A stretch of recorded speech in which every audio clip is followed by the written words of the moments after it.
ಕೊತ್ತೂರು ಹೇಳಿಕೆ ಈಗಾಗಲೇ ಕೊತ್ತೂರು ಮಂಜುನಾಥ್ ಅವರು ಕೂಡ ಹೇಳಿಕೆಯನ್ನು ಕೊಟ್ಟಿದ್ದಾರೆ. ಅವರು ಏನು ಹೇಳಿಕೆ ಕೊಟ್ಟಿದ್ದಾರೆ ಅಂತ ಫಸ್ಟ್ ನೋಡ್ಕೊಂಡು ಬನ್ನಿ, ಆಮೇಲೆ ಅದರ ಬಗ್ಗೆ ನೋಡೋಣ.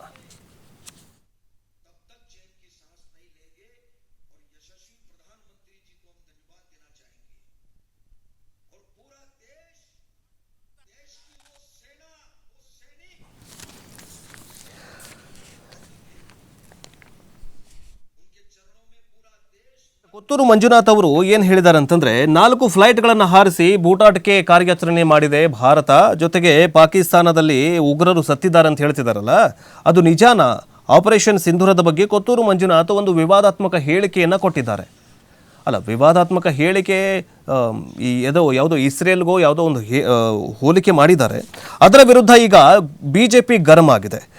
ಶಾಸಕ ಕೊತ್ತೂರು ಮಂಜುನಾಥ್ ಹೇಳಿಕೆಗೆ ದೇಶದ ಬಗ್ಗೆ ಏನು ಗೊತ್ತಿದೆ, ರಿಯಲ್ ಎಸ್ಟೇಟ್ ಬಗ್ಗೆ ಬೇಕಾದರೆ ಕೇಳಿ ಮಂಜುನಾಥ್ ಹೇಳ್ತಾರೆ ಅಂತ ಮಾಜಿ ಸಂಸದ ಪ್ರತಾಪ್ ಸಿಂಹ ಕಿಡಿಕಾರಿದ್ರೆ, ಈಗಾಗಲೇ ಸಿ.ಟಿ. ರವಿ ಅವರು ಸೇನೆಯನ್ನು ಅವಮಾನಿಸಿ ಅವರ ಹೆತ್ತವರನ್ನು ಕೂಡ ಅವಮಾನಿಸುವಂತಹ ಕೆಲಸ ಮಾಡಿದ್ದಾರೆ. ಹೆತ್ತ ತಾಯಿ ಜೊತೆಗೆ ತಾಯ್ನಾಡನ್ನು ಕೂಡ ಅವಮಾನ ಮಾಡ್ತಾರೆ ಅಂತ ಸಿ.ಟಿ. ರವಿ ಅವರು ಹೇಳಿಕೆಯನ್ನು ಕೊಟ್ಟಿದ್ದಾರೆ.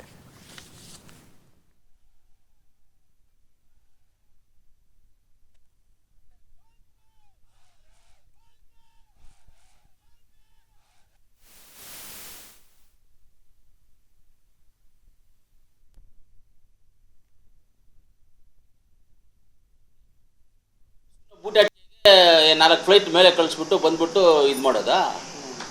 ಆ ಹೆಣ್ಮಕ್ಳಿಗೆ ಇದೇನಪ್ಪ ಪರಿಹಾರ ಕೊಡೋದು? ಆ ಹೆಣ್ಮಕ್ಳಿಗೆ ಇದೇನೇ ನೀವು ಸಮಾಧಾನ ಮಾಡೋದು? ಆ ಹೆಣ್ಮಕ್ಳಿಗೆ ಇದೇನ ನೀವು ಗೌರವ ಕೊಡೋದು? ನಾವು ಸಾಮಾನ್ಯ ಪ್ರಜೆಗಳ ಮೇಲೆ ಎಲ್ಲೇ ಆಗಲಿ ವಾರ ಮಾಡುವಂಥದ್ದನ್ನು ನಾವು ವಿರೋಧ ಮಾಡ್ತೇವೆ. ಆ ಟೆರರಿಸ್ಟ್ಗಳು ಯಾರು, ಬೇರೆ ಯಾವುದು, ಬುಡ ಯಾವುದು, ಕೊಂಬೆ ಯಾವುದು, ರೆಂಬೆ ಯಾವುದು, ಎಲ್ಲವನ್ನು ಹಿಡಿದು ಎಲ್ಲವನ್ನು ಹೊಡಿಬೇಕಾಗಿ. ಅವ್ರು 4 ಜನ 5 ಜನ ಬಂದವರು ಎಲ್ಲೋದ್ರು? ಯಾಕೆ ಬೌಂಡ್ರಿನಲ್ಲಿ ನಮ್ಮವ್ರು ಯಾರು ಇಲ್ವಾ? ನಮ್ಮದು ಸೆಕ್ಯೂರಿಟಿ ಇಲ್ವಾ?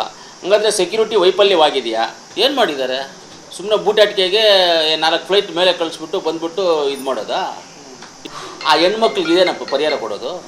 ಆ ಹೆಣ್ಮಕ್ಳಿಗೆ ಇದೇನೇ ನೀವು ಸಮಾಧಾನ ಮಾಡೋದು? ಈಗ ಭಾರತ ದೇಶದಲ್ಲಿ ಒಂದು ರೂಲ್ಸ್ ತರಬೇಕು. ಯಾರ್ಯಾರು ಚುನಾವಣೆಯನ್ನು ಸ್ಪರ್ಧೆ ಮಾಡ್ತಾರಲ್ಲ, ಯಾರ್ಯಾರೆಲ್ಲ ಚುನಾವಣೆಗೆ ಸ್ಪರ್ಧೆ ಮಾಡ್ತಾರಲ್ಲ, ಅವರಿಗೆ 6 ತಿಂಗಳು ಅಥವಾ 9 ತಿಂಗಳು ಅವರನ್ನು ದೇಶ ಕಾಯುವಂತಹ ಕೆಲಸಕ್ಕೆ ಕಳಿಸ್ಬೇಕು. ಅಲ್ಲಿಂದ ಸರ್ಟಿಫಿಕೇಟ್ ತಂದು ಕೊಡಬೇಕು. ಇಂಥ ಅಭ್ಯರ್ಥಿ, ಇಂಥ ರಾಜಕೀಯ ವ್ಯಕ್ತಿ ದೇಶ ಕಾಯುವಂತಹ, ದೇಶ ರಕ್ಷಣೆಗೆ ಯೋಧನ ಜೊತೆಗೆ ಅವನಿಗೆ ಸಪ್ಲೈ, ಇವನೇನು ರಾಜಕಾರಣಿಗಳು ಹೋಗಿ ಬಂದೂಕು ಅಥವಾ ಗುಂಡು ಮದ್ದುಗಳನ್ನು ಹಿಡ್ಕೊಂಡು ನಿಲ್ಲೋದು ಬೇಡ. ಯೋಧರಿಗೆ ಹೆಲ್ಪರ್ ಆಗಿ ಒಂದು 6 ತಿಂಗಳಿಂದ 9 ತಿಂಗಳು ಇವರು ಕೆಲಸ ಮಾಡಲಿ.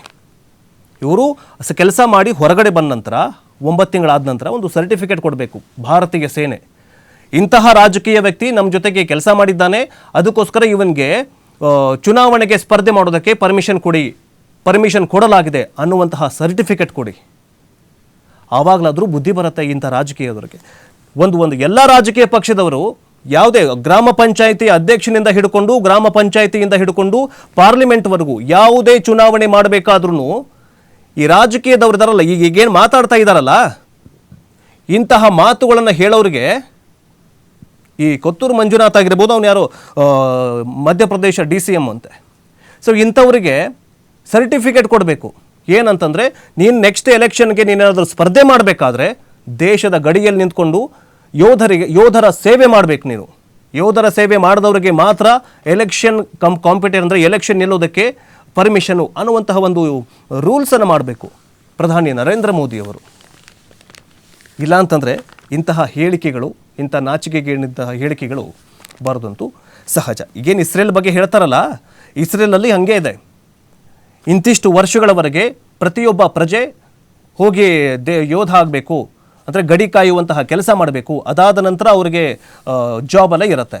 ಹಾಗೆ ಅಲ್ಲಿ ಜಾಬ್ಗೆ ಇಂತಹ ರೂಲ್ಸನ್ನು ಮಾಡಿದ್ದಾರೆ.